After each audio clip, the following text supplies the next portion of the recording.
మందు నేడు మనము ధ్యానం చేసుకున్నటువంటి మరొక అమూల్యమైనటువంటి వర్తమానము. నేటి యొక్క వర్తమానం యొక్క పేరు సృష్టికర్త సృష్టించబడినటువంటి వారు. సృష్టికర్త సృష్టింపబడినటువంటి వారు అని ఈ యొక్క వాక్యాన్ని మనము ఈ సమయం ముందు ధ్యానం చేసుకుందామండి.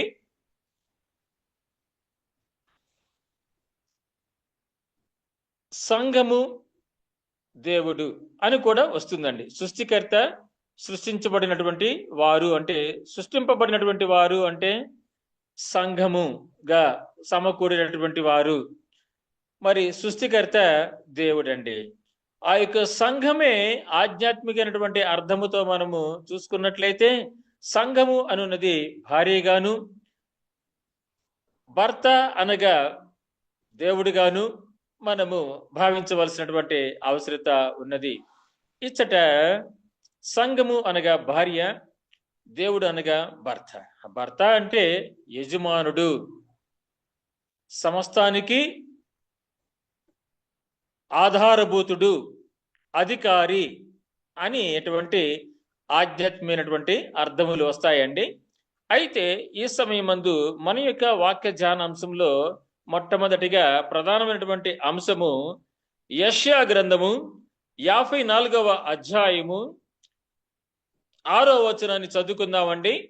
615వ పేజీ యెషయా గ్రంథము 54వ అధ్యాయము 6వ వచనాన్ని చదువుకుందాం.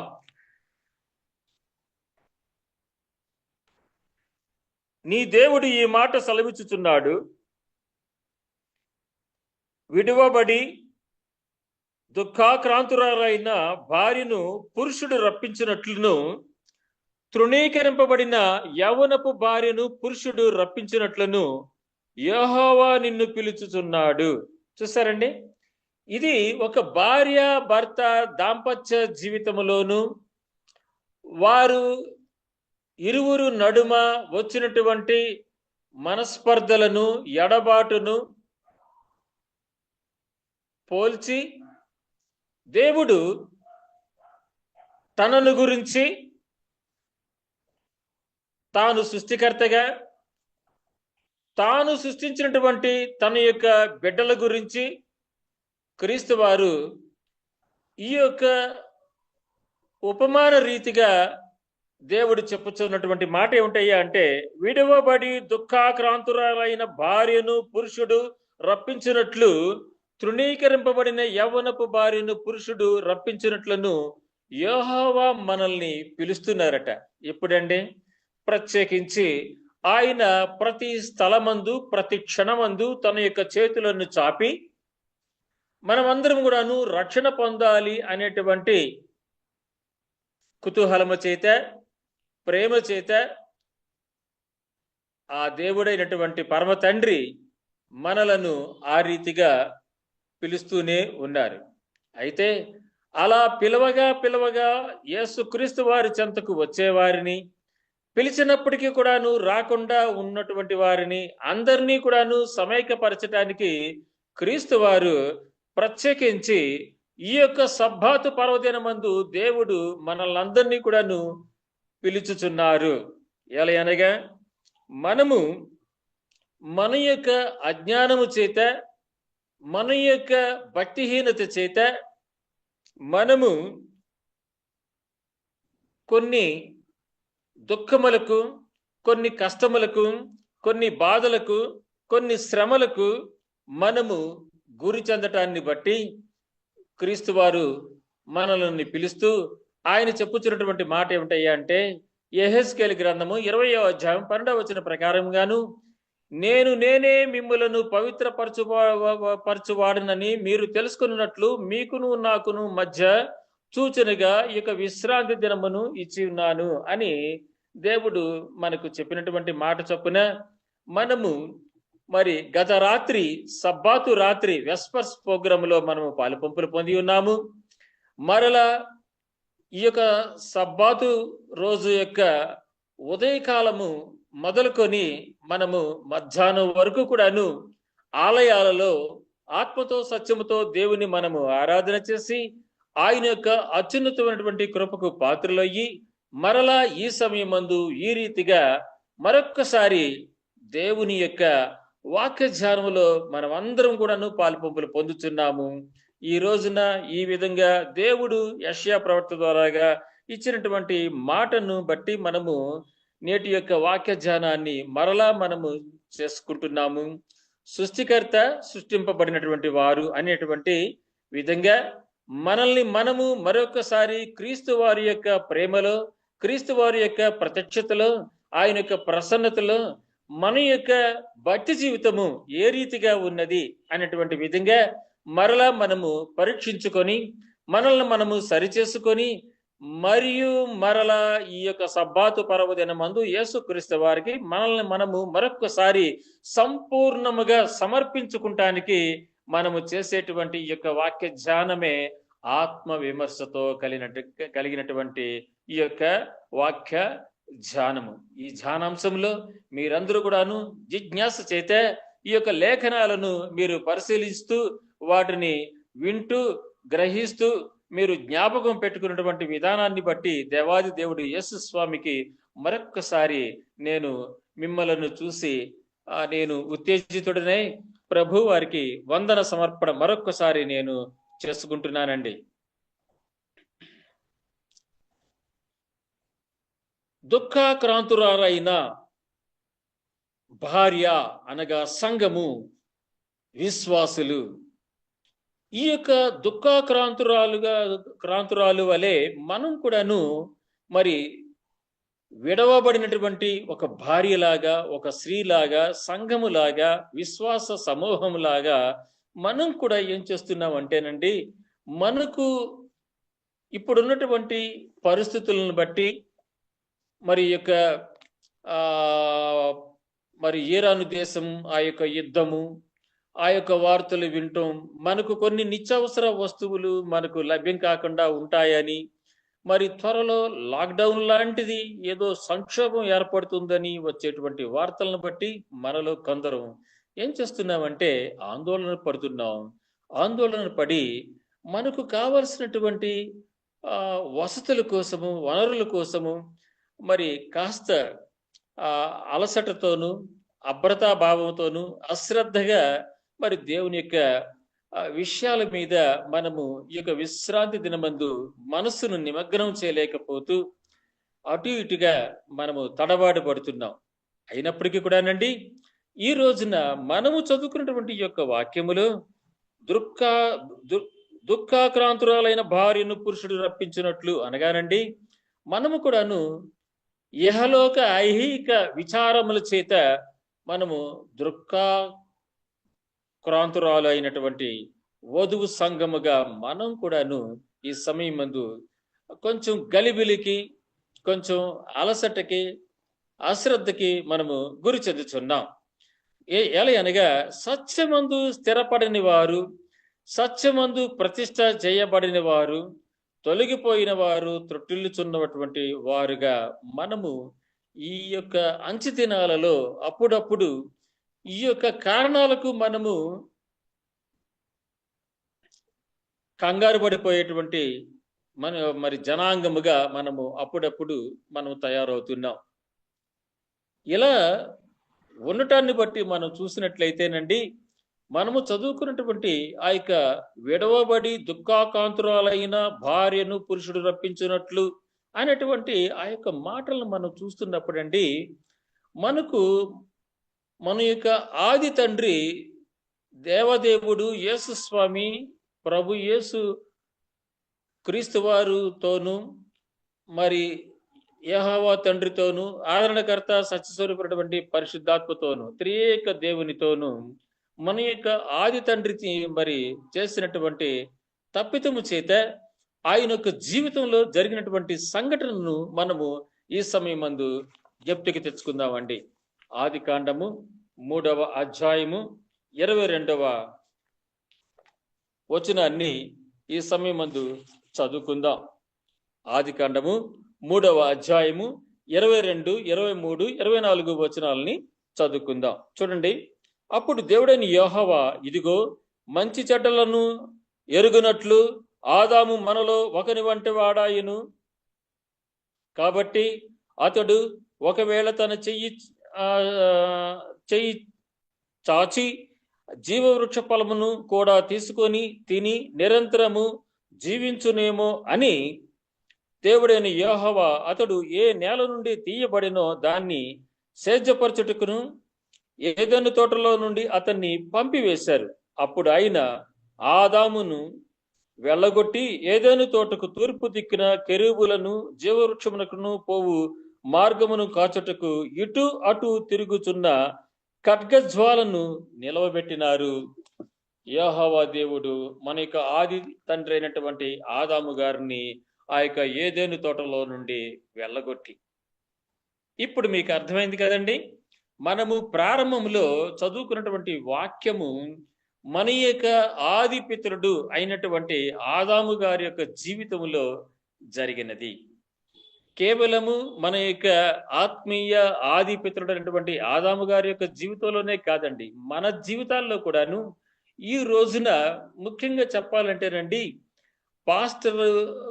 పాస్టర్లు అయినటువంటి మాలాంటి వారులోను మరి మా పైన ఉండేటువంటి మంచి నాయకులైనప్పటికీ కూడాను ఆ యొక్క అధికారులలోనూ ఆధ్యాత్మికంగా కొన్ని కారణాల చేత మరి దేవుడిచ్చినటువంటి కృపను నిరర్థకము చేస్తూ ఆయన చూపినటువంటి ప్రేమను, ఆయన ఇచ్చినటువంటి ఐశ్వర్యమును, ఆయన ఇచ్చినటువంటి భాగ్యమును, ఆయన ఇచ్చినటువంటి జ్ఞానమును మనం ఏం చేస్తున్నాం అంటేనండి, నిష్ప్రయోజనం చేసుకుంటున్నాము. అందుకని ఆ దేవుడు చెప్పేటువంటి మాట ఏమిటయ్యా అంటే, విడువబడి దుఃఖాక్రాంతురాలైన భార్యను పురుషుడు రప్పించినట్లు, తృణీకరింపబడిన యవ్వనపు భార్యను పురుషుడు రప్పించినట్లు యెహోవా దేవుడినైన నేను మిమ్మలను పిలుచుచున్నాను, మరలా నా యొద్దకు రమ్మని మిమ్మల్ని చేర్చుకుంటానికి, మిమ్మల్ని నేను మరి అభిషేకించటానికి, మిమ్మల్ని నేను రక్షించటానికి, పోషించటానికి, మీరు నా యందు ఆనందించటానికి మరలా నేను మిమ్మల్ని పిలుస్తూనే ఉన్నానని క్రీస్తు వారు చెబుతున్నారు. ఎలయనగా మన బోటి విశ్వాసులైనటువంటి మనము అప్పుడప్పుడు చూపించేటువంటి అవిశ్వాసమును బట్టి దేవుని యొక్క కోపమునకు, దేవుని యొక్క ఉగ్రతకు, దేవుని యొక్క తీర్పు తీర్చేటువంటి ఆ యొక్క తీర్పు విధానములో మనము దోషులుగా కనిపిస్తున్నప్పటికీ కూడాను దేవుడు ఏం చేస్తున్నారంటే, మన ఎడల ఆయన ఎప్పటికప్పుడు అనుదినము కూడాను మన ఎడల ఆయన వాత్సల్యమును కనబరుచుచు ఎప్పటికప్పుడు మనలను క్షమిస్తూ ప్రేమిస్తూ క్షమిస్తూ ఆదరిస్తూ పోషిస్తూ దీవిస్తూ మన కోసము సృష్టికర్త అయినటువంటి యేసు స్వామి మన యొక్క క్షేమము కోరి మనలను హక్కును చేర్చుకుంటానికి క్రీస్తు వారు ఎప్పుడు కూడాను మనల్ని ఆయన విడనాడకుండా ఏమండి వెంటనే క్రీస్తు వారు మనల్ని పిలుస్తూనే ఉన్నారు. మనం అనుకోవచ్చు, ఈ యొక్క సబ్బాతు దినమందు మేము మంచిగా ఆరాధన చేశాము, మేము దేవునిలోనే ఉన్నాము అని. హల్లెలూయా, దేవుని స్తోత్రం, మంచిదే. అయితే మనము ఆధ్యాత్మికంగా మనల్ని మనము సరిచేసుకున్నటువంటి ప్రక్రియలో క్రీస్తు వారి దగ్గరికి ఒక యవ్వనుడు వచ్చి అతగాడు క్రీస్తు వారితో ఏమని చెప్పారంటే, నేను రక్షణ పొందడానికి ఏం చేయాలి అంటే, నీలో ఒకటి కొదువుగా ఉన్నది అన్నారు. ఏమిటయ్యా కొదువుగా ఉన్నది? నీవు చెప్పినట్లుగా నేను బాల్యదశ నుండి కూడా అన్నీ చేస్తూనే ఉన్నాను అన్నారు. అంటే ఆయన అన్నారు, నీలో ధన వ్యామోహం ఉన్నది, ధనమే దైవంగా నీవు చూస్తున్నావు, కావున నీలో ఉన్నటువంటి ఆ యొక్క వ్యతిరేక భావమును నాకంటే మిన్నగా నీవు ఇష్టపడేటువంటి ఆ యొక్క ధనము కలిగి నీవు నన్ను నిర్లక్ష్యం చేస్తున్నావు. నీలో ఉన్నటువంటి ఆ యొక్క నిర్లక్ష్య వైఖరిని తీసుకొని నన్ను వెంబడించు అంటే, అతగాడు బాగా ధనవంతుడు కాబట్టి అతగాడు అపార్థం చేసుకొని అపోహలతో అభ్రతా భావముతో ఆయనను వెంబడించకుండా వెళ్ళిపోయాడు. అలా మనము ఏ విషయంలోనైనా సరే దేవునికి విరోధముగా, వ్యతిరేకముగా, దూరముగా మనము ఏ నిర్ణయాలు తీసుకోకుండా ఉండటానికి గాను మనము దేవుని యొక్క వాక్యాన్ని వారం వారము మనము ధ్యానం చేస్తున్నాము. అనుదినము కూడాను మరి ఇక జూమ్ మీటింగ్ల ద్వారాగా మనము ప్రత్యేకించి మనకు అలసట ఉన్నప్పటికీ కూడాను, మనకు అవసరాలు వేరే వేరే వేరే ఉన్నప్పటికీ కూడాను, మనం ప్రయాణాలు చేస్తున్నప్పటికీ కూడాను, మనము ఎన్నో ప్రణాళికలు బాధ్యతలు కలిగి ఉంటున్నప్పటికీ కూడాను, మనము ప్రతిరోజు కూడాను అలనాడు అపోస్తులు చేసినటువంటి గొప్ప కార్యము ఏమిటయ్యా అంటే, యేసయ్య రాకడ వచ్చేస్తుందని ఆ యొక్క అపోస్తులు ఆ కాలమందు ఉన్నటువంటి వారందరూ కూడాను ఏమండి ప్రతి దినము ఇంటింటా కూడుకొనుచు, ఇంటింటా రొట్టె విరుచుచు వారు యేసుక్రీస్తు వారి యొక్క రెండవ రాకడ కోసం ఎదురు చూసినట్లుగా మనం అపోస్తుల కార్యంలో మనం చూస్తున్నాం. అదే విధంగా మనం కూడాను ఆధ్యాత్మికంగా మనము ప్రతి ఇంటిలోనూ మనము కూర్చొని మనము ఈ యొక్క జూమ్ మీటింగ్ లో ఏక మనస్కులమై మనమందరం కూడాను ఏకీభవించి ఈ యొక్క జూమ్ ద్వారాగా మనము ప్రతిరోజు అనుదినము కూడాను మనము ఆత్మీయ ఆహారము అనేటువంటి యొక్క వాక్యమును మనము విరుచుచున్నాము. అంటే మనము ఆ యొక్క రొట్టెని విరిచి ఎలాగైతే భుజిస్తామో అదే విధంగా ఈ యొక్క వాక్యమును పరికించి పరిశీలించి పరిశోధించి పఠించి సంగ్రహించి ఈ యొక్క జీవాహారమైనటువంటి దేవుని యొక్క వాక్యమును మనము అనుదినము భుజించుచున్నాము. ఆత్మీయ ఆహారముగా ఈ యొక్క వాక్యమును మనము జూమ్ మీటింగ్ ద్వారాగా మనము తింటున్నాము, భుజిస్తున్నాము. తద్వారా మనము సాతానుడు మన యొక్క దైనందిన జీవితములో ప్రవేశపెట్టేటువంటి ఆ యొక్క విష వలయముల్లో, ఆ చిక్కుల వలలో సమస్యల వలలో పడకుండా ఏమండి మనము ఎప్పటికప్పుడు కూడాను వాక్యము ఈ రీతిగా చెప్పుచున్నది. వాక్యమే మరి శరీరధారి అయి యేసుక్రీస్తుగా మన మధ్య ఆ యొక్క వాక్యధారి శరీరధారిగా వచ్చి సృష్టికర్త యేసు స్వామి మనకు మాదిరికరమైనటువంటి జీవితం జీవించి మనల్ని విజయపదమున నడిపించినారు అని మనము మరల భక్తి కలిగి జీవించడానికి మనకు ఉపయోగపడుతున్నట్లుగానే మరి విలాప వాక్యములో 2వ అధ్యాయములో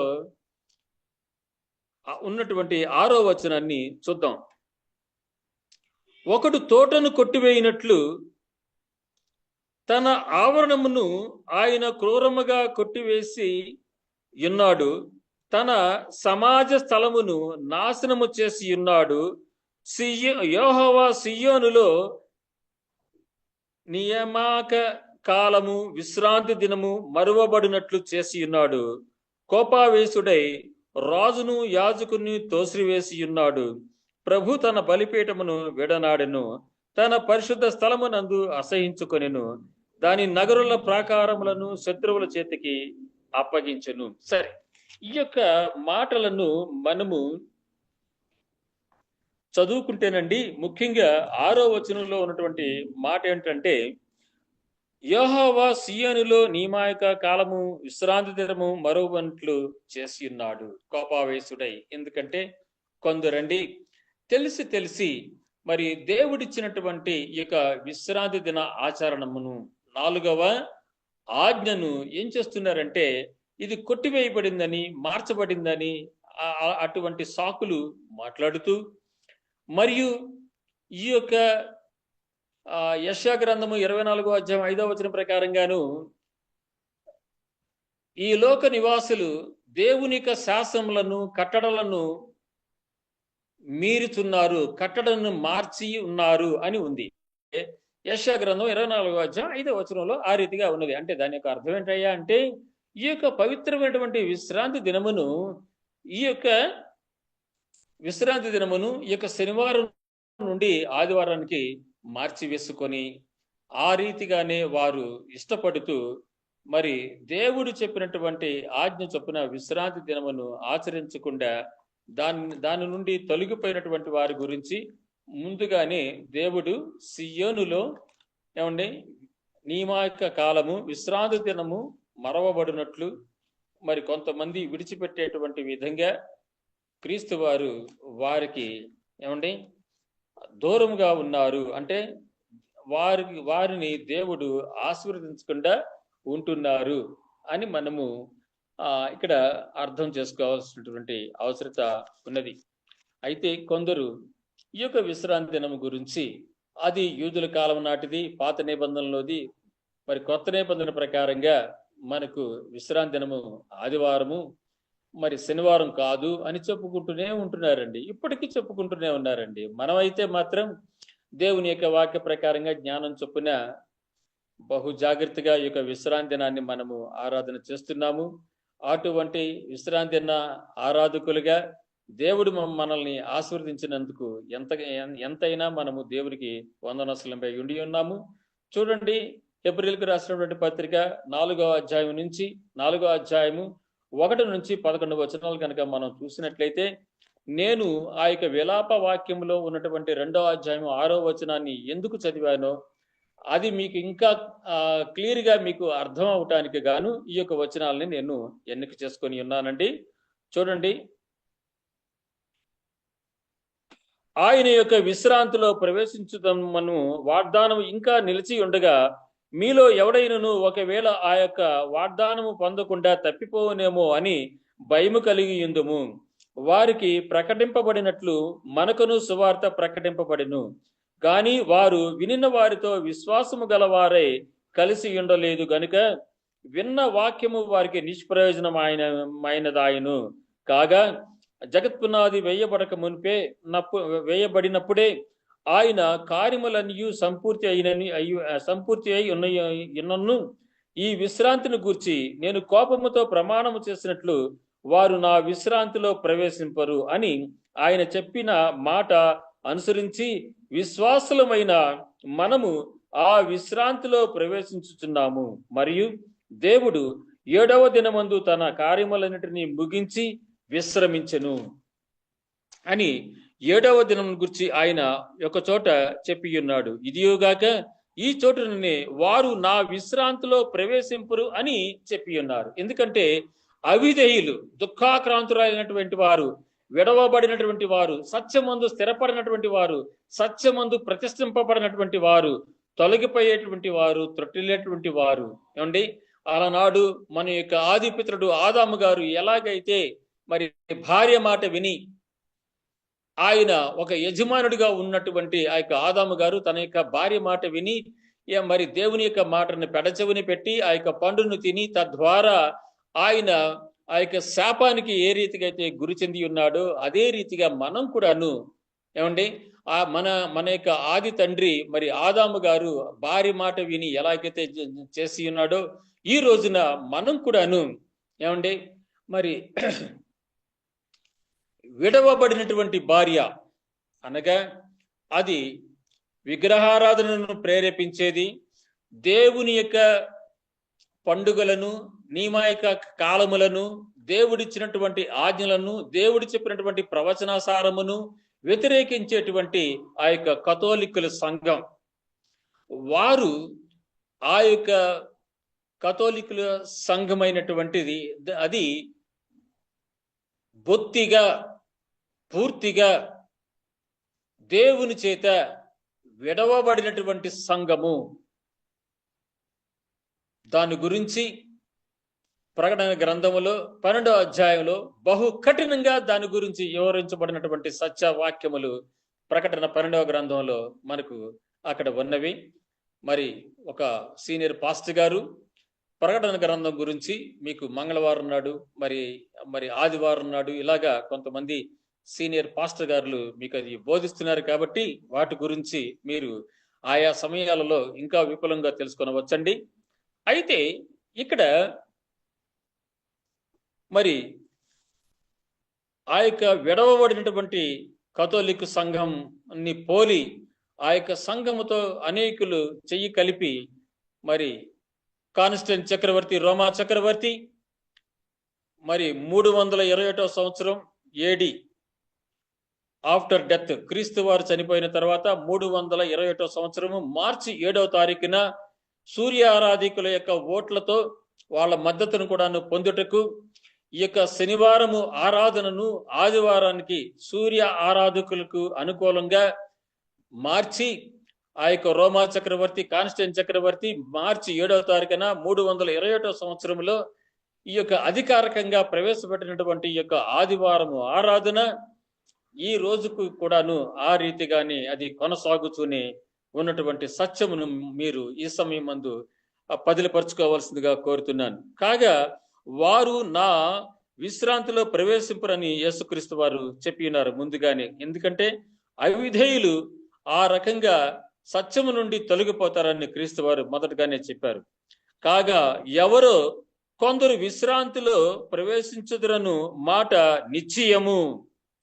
గనుకను ముందు సువార్త వినిన వారు అవిధేయత చేత ప్రవేశింపలేదు గనుకను నేడు మీరాయన మాట వినిన ఎడల మీ హృదయములను కఠినపరచుకొనకూడని వెనుక చెప్పబడిన ప్రకారము అంతకాలమైన తర్వాత దావీదు గ్రంథములో నేడని ఒక దినమును నిర్ణయించుచున్నాడు. యెహోషువ వారికి విశ్రాంతి కలగజేసిన ఎడల ఆ తర్వాత మరి ఒక దినంను గురించి ఆయన చెప్పకపోవును. కాబట్టి దేవుని ప్రజలకు విశ్రాంతి నిలిచి ఉన్నది. హల్లెలూయా, దేవుని స్తోత్రం, ప్రైజ్ ద లార్డ్. అనేకులు చెప్పుచున్నట్లుగా విశ్రాంతి దినము మార్చివేయబడలేదు, కొట్టివేయబడలేదు, తుడిచిపెట్టబడలేదండి. కాబట్టి దేవుని ప్రజలకు, ఎవరైతే క్రైస్తవులని చెప్పుకుంటున్నారో, ఎవరైతే క్రీస్తు యొక్క బిడ్డలని చెప్పుకుంటున్నామో, ఎవరైతే క్రీస్తు వారు ఉండేటువంటి 3వ ఆకాశమునకు పరలోక రాజ్యానికి 2వ రాకడ సమయంలో వెళ్ళాలని కోరుకుంటున్నారో అటువంటి వారందరూ కూడాను దేవుని ప్రజలే. కాబట్టి అటువంటి దేవుని ప్రజలందరికీ కూడాను విశ్రాంతి దినము నిలిచి ఉన్నది. ఏప్రిల్కి రాసినటువంటి పత్రిక 4వ అధ్యాయము 9 నుండి 11 వచనాలను మనము బహు జాగ్రత్తగా చదువుకోవాల్సినటువంటి అవసరత ఉండి ఉన్నదండి.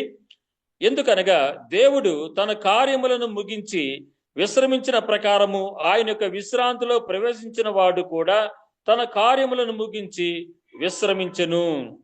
కాబట్టి అవిధేయత వలన వారు పడిపోయినట్లుగా మనలో ఎవడనూ పడిపోకుండా ఆ విశ్రాంతిలో ప్రవేశించుటకు జాగ్రత్త పడుదము. చూసారండి, ఆ యొక్క రోమా చక్రవర్తి కథోలిక్కులకు రాజుగా ఆ కాన్స్టెంట్ చక్రవర్తి ఏర్పాటు చేసినటువంటి ఆ యొక్క ఆదివారము ఆరాధనలో వారు అవిధేయత వలన పడిపోయినట్లుగా మనలో ఎవడు పడిపోకుండా దేవుడిచ్చినటువంటి విశ్రాంతిలో ప్రవేశించుటకు జాగ్రత్త పడుదుము అని నూతన నిబంధనలో పౌలు గారు కూడాను ఏప్రిల్కు రాసినటువంటి యొక్క పత్రికలో ఆయన ఉద్ఘాటిస్తున్నాడు. ఆయన బహు తేటతెల్లంగా ఆయన మనకు చెప్పి ఉన్నాడు. కాబట్టి మనము ఆ యొక్క అవిశ్వాసులు, అవిధేయత చూపించినటువంటి అవిధేయులు వలె మనము చేయకుండా జాగ్రత్త పడాల్సినటువంటి అవసరత ఉన్నదని మరి పౌలు గారు హెబ్రీ పత్రిక ద్వారాగా మనకు చెప్పుచున్నారు. అంతేకాకుండానండి, మరి తిమోతికి రాసినటువంటి 2వ పత్రిక 2వ అధ్యాయము 26వ వచనాన్ని కూడా మనము చూసుకుందామండి. 24 నుంచి 26 వచనాలని మనము జ్ఞాపకం పెట్టుకోవాల్సినటువంటి మంచి మాటలండి ఇవి.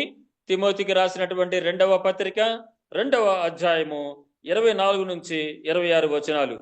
సత్య విషయమైన అనువజ్ఞానము వారికి కలుగుటకై దేవుడు ఒకవేళ ఎదురాడు వారికి మారు మనసు దయచేయును. అందువలన సాతాను తన ఇష్టము చొప్పున చెరపట్టిన వీరు వారి ఇరులో నుండి తప్పించుకొని మేలు కొనుదరేమో అని ప్రభు యొక్క దాసుడు అట్టి వారిని సాత్వికముతోను శిక్షించుచు జగడమాడక అందరి ఎడల సాధువుగాను బోధింప సమర్థుడుగాను కీడును సహించువాడుగాను ఉండవలెను. మరి మన యొక్క పరిశుద్ధ సంఘానికి చెందినటువంటి అడ్వెంటిస్ట్ ఉన్నటువంటి మనము మనము ఏ రీతిగా ఉండాలి అని ఇక్కడ చెప్తున్నారంటే, మనము ఎట్టి వారినండి విశ్రాంతి దినమును అంగీకరించకుండా అవిధేయులుగా మారిపోయినటువంటి వారిని సాత్వికముతో మనము శిక్షించుచు, జగడమాడక అందరి ఎడల సాధువుగాను, బోధింప సమర్థుడుగాను, కీడును సహించువాడుగాను మనము బహు జాగ్రత్తగా సహోదర ప్రేమను వారికి రుచి చూపిస్తూ, సత్యమును వారు గైకొనే విధంగా, అంగీకరించే విధంగా మనము చేయవలసినటువంటి అవసరత ఉండి ఉన్నది. చూసారండి. మరి తదుపరి ప్రకటన గ్రంథము 3వ అధ్యాయము 9వ వచనాన్ని చూద్దాం. ప్రకటన గ్రంథము 3వ అధ్యాయము 9వ వచనాన్ని చూద్దామండి. యూదులు కాకయే తాము యూదులమని అబద్ధమాడు సాతాను సమాజపు వారిని రప్పించుదును. వారు వచ్చి నీ పాదముల ఎదుట పడి నమస్కారము చేసి, ఇదిగో నేను నిన్ను ప్రేమించితునని తెలుసుకున్నట్లు చేసేదను. సరే, దేవుడిచ్చినటువంటి ఈ యొక్క వాక్యానికి ఉన్నటువంటి ప్రధానమైనటువంటి అర్థం ఏమిటయ్యా అంటే, చూడండి, సాతాను సమాజపు వారిని నేను పిలుస్తారని చెప్పినారు. ఏమండి అంటే సాతానుపు యొక్క సమాజపు వారు అంటే ఎవరో కాదండి, దేవుని యొక్క వాక్యమందు స్థిరపడని వారు.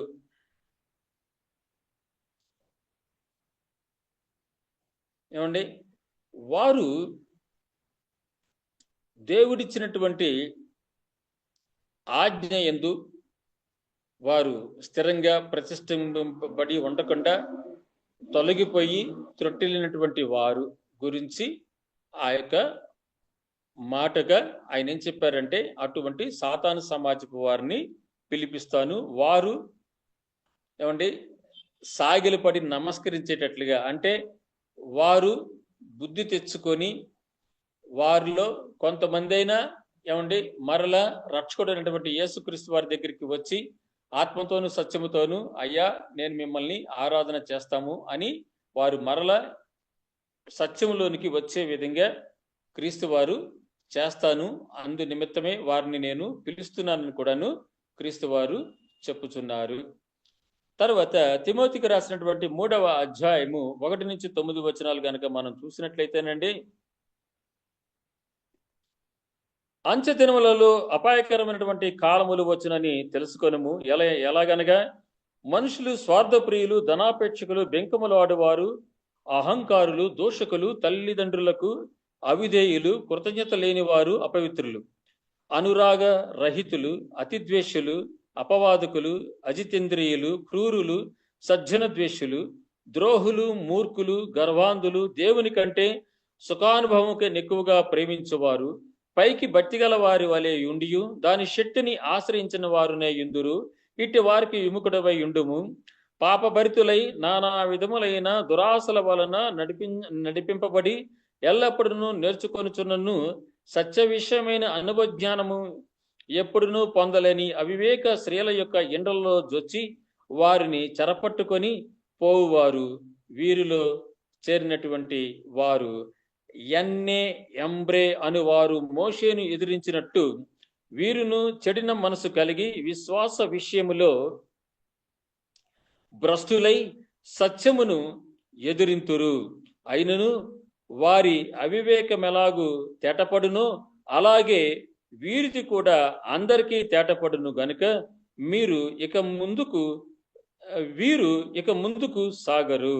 సరే, కాబట్టండి దేవుడు పిలిచినప్పుడు, దేవుడు మన చేత ఇక త్రిదూత వర్తమానమును, నిత్య సువార్తను మరి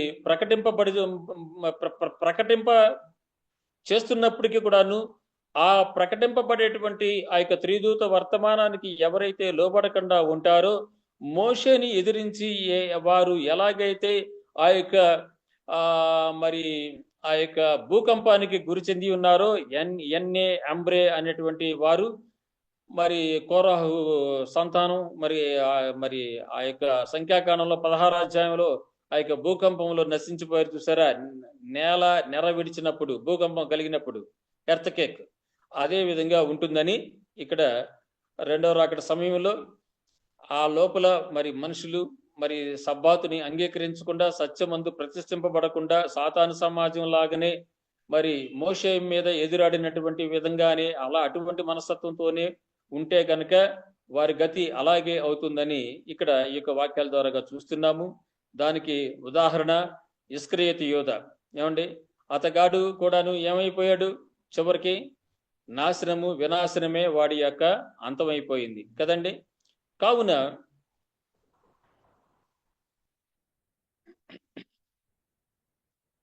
మరి యవ్వన కాలమందు అవసరాలకై, ఆశీర్వాదాలకై మరి కొంతమంది దేవుని దగ్గరికి వస్తారు. వచ్చిన తర్వాత వారి యొక్క నీతి నిజాయితీలో, వారి యొక్క సద్భక్తిలో వచ్చేటువంటి మార్పుల గురించి మనము ఈ సమయం మందు ఒక వాక్యాన్ని చదువుకుందాం.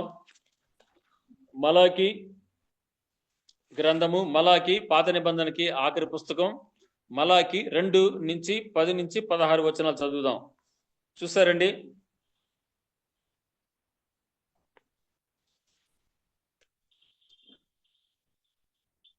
మలాకి గ్రంథము 2వ అధ్యాయము 10-16.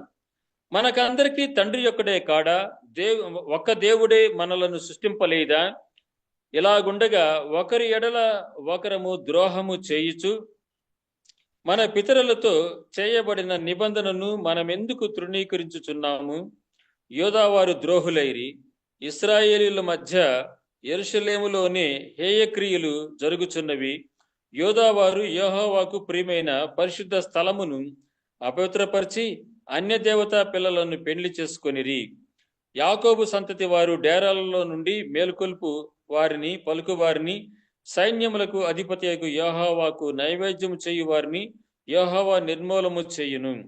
మరియు రెండవసారి మీరెలాగుననే చేయుదురు. యెహోవా బలిపీఠమును మీరు ఏడుపుతోనూ కన్నీళ్లతోనూ రోదనముతోనూ తడుపుదురు. కాబట్టి ఆయన మీ నైవేద్యమును అంగీకరింపకయు తనకు అనుకూలము కాని అర్పణములను మీ చేత తీసుకొనకయు ఉన్నాడు. అది ఎందుకని మీరు అడుగగా, యవ్వన కాలమందు నీవు పెండ్లి చేసుకొని అన్యాయముగా విసర్జించిన నీ భార్య పక్షమున యెహోవా సాక్షి అయ్యును. అది నీకు తోటిదై నీవు చేసిన నిబంధనకు పాత్రురాలు కదా. నీ పెండ్లి భార్య కదా. కొంచెముగానైనను దైవాత్మ నొందిన వారిలో ఎవరునూ ఇలాగన చేయలేదు. ఒకడు చేసినను ఏమి జరుగును? దేవుని చేత సంతతి నొందవలనని అతడు యత్నము చేసిను గదా. కాగా మిమ్ముని మీరే జాగ్రత్త చేసుకుని యవ్వనమున పెండ్లి చేసుకుని మీ భార్యల విషయంలో విశ్వాసఘాతకులుగా ఉండకుడి. భార్యను పరిత్యజించుట నాకు అసహ్యమైనటువంటి క్రియ అని ఇశ్రాయేలీయుల దేవుడగు యెహోవా సెలవిచ్చుచున్నాడు. మరియు ఒకడు తన వస్త్రములను బలాత్కారముతో నింపుట నాకు అసహ్యమని ఆ సైన్యములకు అధిపతి యెహోవా సెలవిచ్చుచున్నాడు. కాబట్టి మీ మనసులను కాచుకొనుడి, విశ్వాసఘాతకులుగా మీరు మారకుండా ఉండండి అని దేవుడు చెప్పుచున్నారు. మరియు ఈ యొక్క వాక్యములను మనము వింటూ ఉంటే ఇది కేవలము ఒక భార్యాభర్తల సంబంధము, అనుబంధము, దాంపత్యం గురించి మాత్రమే కాదండి. మనము ఆధ్యాత్మికంగా మనము చేస్తున్నటువంటి కొన్ని అపరాధములు, వాటిని ఈ రీతిగా కూడాను దేవుడు మనకు ఆధ్యాత్మికమైనటువంటి అర్థాలతో ఇచ్చినటువంటి విషయాలను మనము మర్చిపోకూడదండి. ఇక్కడ ఒక స్త్రీ, మరి యోహాను సువార్త 8వ అధ్యాయంలో ఒక స్త్రీని రాళ్లతో కొట్టాలని ఆ యొక్క వంచకులు, కుట్రదారులు ఆ స్త్రీని మరి తీసుకొచ్చినటువంటి సందర్భంలో మరి క్రీస్తు వారు అక్కడ వారికి మంచి తీర్పు తీర్చి ఉన్నారు. అది ఏమిటయ్యా అంటే, మీలో పాపములు చేసినటువంటి వారు లేరా? మీరందరూ కూడాను పుణ్యాప్తులా? మీ పాపాలు నాకు తెలియదా అని వారి యొక్క పాపములను అన్నిటినీ నేల మీద రాసి ప్రతి వాడి యొక్క జీవిత చరిత్ర, వాడు చేసినటువంటి పాపాలు చిట్ట, పాపాల పొట్ట, అవన్నీ కూడాను తేట తెల్లంగా దేవుడు యేసుస్వామి వారికి తెలియపరిచినట్లుగానే మరి మనం కూడాను అనేకమైనటువంటి ఆధ్యాత్మికమైనటువంటి పాపములు, శరీరపరమైనటువంటి పాపములు, అవిశ్వాసముతో కూడినటువంటి పాపపు మాటలు, యేసుక్రీస్తు వారిని మరి అంగీకరించకుండా, అంగీకరించినట్లు పైకి భక్తి కలిగినటువంటి వారమే మనం కనపరుచుకుంటూ లోపల మనము భక్తి లేకయే మనము నేతి బీరకాయ సామెత మాదిరిగా మన యొక్క భక్తి జీవితాలు ఉన్నాయేమోనని మనల్ని మనము ఒకసారి బహు జాగ్రత్తగా పరిశీలన చేసుకోవాల్సినటువంటి అవసరత ఎంతైనా ఉండి ఉన్నది. తర్వాత మరొక మంచి ఆధ్యాత్మికమైనటువంటి అంశాన్ని నేను మీ ముందు ఉంచడానికి ప్రయత్నం చేస్తున్నానండి. అది ద్వితోపదేశ కాండము 24వ అధ్యాయము 1 నుండి 4 వచనాలు ఉన్నాయి. అయితే వీటిల్లో 2, 3, 4 చదువుకుందాం. ఒక ఆమె అతని ఇంట నుండి వెళ్ళిన తర్వాత ఆమె వేరొక పురుషుని పెళ్లి చేసుకొనవచ్చును. ఆ రెండవ పురుషుడు ఆమెను వల్లక ఆమెకు పరిత్యాగ పత్రము రాయించి ఆమె చేతికిచ్చి తన ఇంట నుండి ఆమెను పంపివేసిన ఎడలనేమి, ఆమెను పెళ్లి చేసుకున్న పిమ్మట ఆ రెండవ పురుషుడు చనిపోయిన ఎడలనేమి, ఆమెను పంపివేసిన ఆమె మొదటి పెనిమిటి ఆమెను పెళ్లి చేసుకున్నట్టుకై ఆమెను మరలా పరిగ్రహింపకూడదు.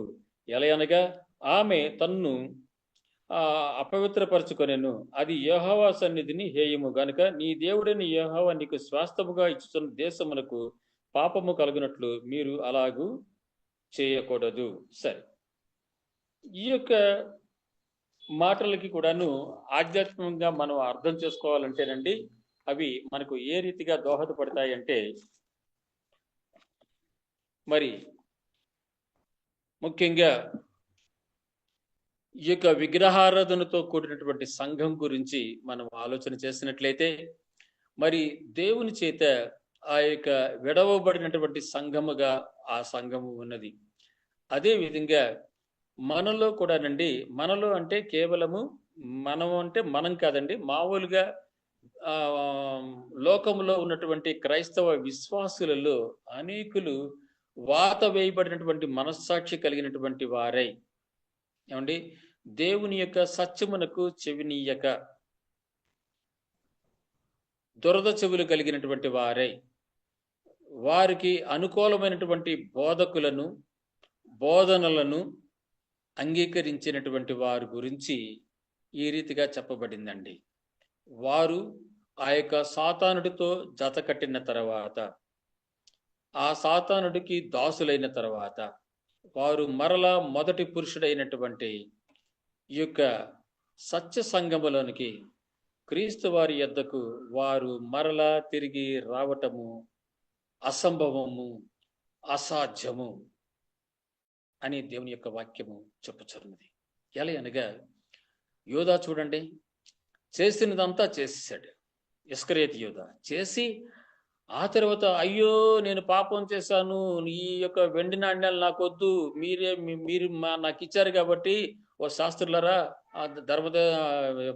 ప్రధాన యాజకులారా, పరిసయ్యులారా, వేషధారులారా, మోసగాండ్రులారా, మీరు నాకు ఇచ్చినటువంటి ఈ యొక్క 30 వెండి నాణ్యాలు మీరే తీసేసుకుని నాకు వద్దు, ఇది నేను పాపం చేశాను అని అంటే, ఆ పాపం ఏదో నీవే పడు, మాకు అనవసరం అని వాళ్ళు చెప్పారు. చూసారా? కాబట్టి అండి, ఇస్కరియోతు యోధా లాంటి వారు, వాత వేయబడినటువంటి మనస్సాక్షి కలిగినటువంటి వారికి పోల్చబడినటువంటి వాక్యమే ఆ యొక్క ద్వితీయోపదేశకాండము 24వ అధ్యాయం 2, 3, 4 వచనాలు.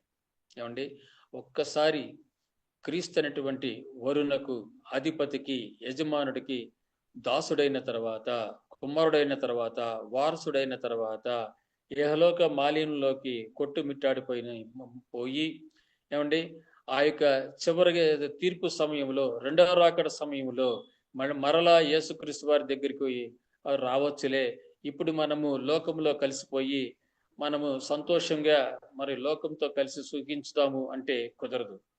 ఈ యొక్క మాటలు నేను చెప్పినప్పుడు మీకు కాస్త ఆ బాధాకరంగా, కోపంగా మీకు ఒకవేళ గనక ఉండి ఉంటే, మరి చూడండి ఆ యొక్క నోవాహు గారు ఆ యొక్క ఓడలోకి ప్రవేశించమని 120 సంవత్సరములు వారు బోధించారు. బోధించినప్పటికీ కూడాను ఆయన యొక్క బోధనలు వినకుండా, వర్షం వస్తుందంట, పిచ్చాడి చెప్తున్నాడు, ఈ ముసలాడి మాటలు నమ్మి మనము ఒక పక్షుల్లాగా దానిలోకి ఆ ఓడలోకి వెళ్ళాలా? హా! ఈ ముసలోడి పెళ్ళాం, ముగ్గురు కొడుకులు, ముగ్గురు కోడళ్ళు. ఆళ్ళు కాబట్టి ఎళ్లారురా! మనం ఎందుకెళ్తాంరా? మనం చాలా తెలివైనటువంటి వాళ్ళము అని తినుచు, త్రాగుచు, సుఖించుచు, ఐహిక విచారములలో పడిపోయి, ఏమండి, లోకములో ఉన్నటువంటి శరీరాశకు, నేత్రాశకు, జీవపు డంబానికి కురి చెందినటువంటి వారై నోవహు గారిని తోలనాడి ఆ యొక్క ఓడలో వారు ప్రవేశించకుండా దేవుని యొక్క వాక్యమునకు చెవినియ్యక దురద చెవులు కలిగినటువంటి వారే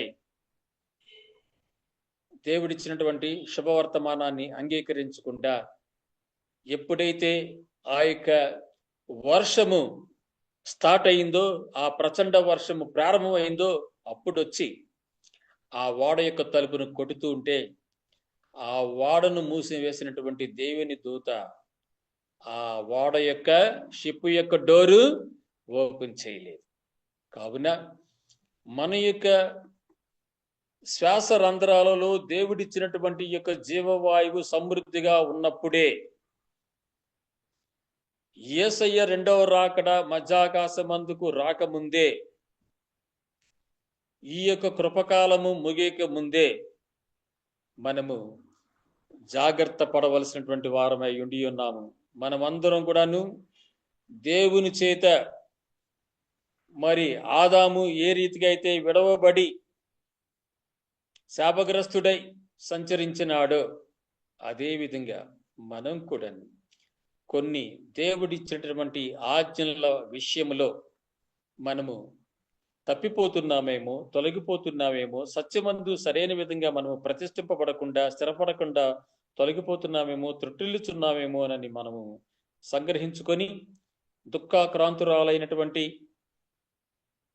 మారు మనసు, శుద్ధ హృదయము, ప్రచాతాపము చెందినటువంటి వధువు సంఘముగా మనమందరం కూడాను దేవాది దేవుడు యేసు స్వామికి అనుదినము దేవునికి వందన సమర్పణ చేస్తూ చక్కని వాక్య ధ్యానము, అధ్యయనాన్ని చేసుకుంటూ ఎప్పటికప్పుడు ప్రభువా మేము పాపులము, జన్మతా పాపులము, మమ్మల్ని క్షమించండి స్వామి అని మనము ఎప్పటికప్పుడు యేసుక్రీస్తు వారి చేత మనము శుద్ధీకరించబడుతూ ఆయన ఇచ్చేటువంటి కృప చేత మనము చక్కని క్రైస్తవ జీవితంలో స్థిరపడి మరి ప్రకటన గ్రంథము 19వ అధ్యాయము 7వ వచనం ప్రకారంగాను ఆ యొక్క గొర్రెపిల్ల వివాహ మహోత్సవ సమయము ఆసన్నమైనది కావున మనము ఆ యొక్క వధువు సంఘములో పాలివారమై మనము సంతోషపడుచు ఉత్సహిస్తూ పరిశుద్ధాత్ముని యొక్క ప్రోక్షణము చేత ఆ యొక్క